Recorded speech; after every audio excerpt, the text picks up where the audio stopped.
Өвөг дээдсүүд болон бидний хайртай дотны нас орогсодтой зориулан залбирал, ерөөл, талархал бичснээр хэрхэн хүрдэг вэ гэдгийг та нартай тайлбарлаж өгье.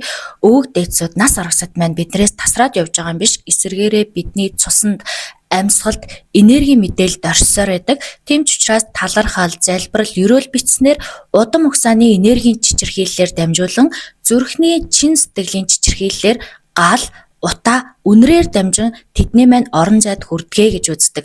Өвөг дээдсүүдэд зориулан талархал бичснээр амар амгалангийн энергийг илгээж чаддаг бол залбирал бичснээр гэрлийн энергийг, ерөөл бичснээр удам дээрх ажлыг илгээж өгдөгөө гэж үздэг бахны.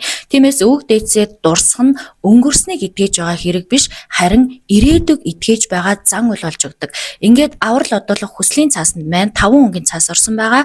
Энэ цааснуудаас цагаан өнгийн цаасанд та өвөг дээдс нас аргасадтай зориулан уучлал өршөөл, талархал, залбирал, ерөөл бичих ёстой. Энэхүү цаасан дээр хэрхэн яаж бичиж, хэрхэн ашиглах вэ гэдгийг та нартай зааж өгье. Ингээд надтай хамтаагаарай.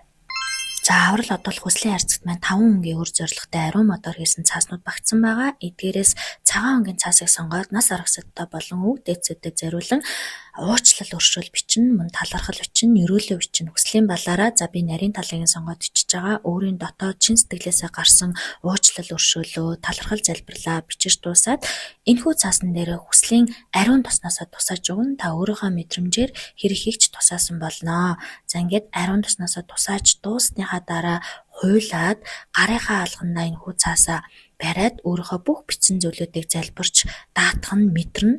За ингээд хүслийн лаага асаагаад энэхүү лааны дөлөндөө бичсэн аврал одуулах ерөөл, талархал, залбирлаа шатааж өгнө. Хүслийн ариун модоор хийсэн цаас маань бол энгийн цаасыг бодвол маш онцгой үнэт цаас байгаа. За шатахтаа маш гайхалтай шатгаас гадна ариун анхлын үнэртэй.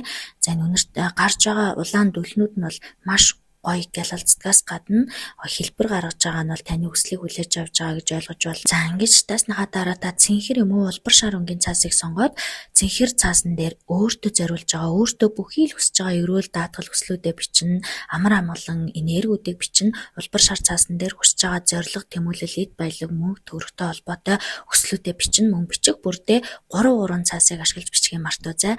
За хүсэл залбирлыг гуйж авдаг биш, ерөөж даатгаж авдаг байгаа. Ингээд та нартай амжилт хүсье.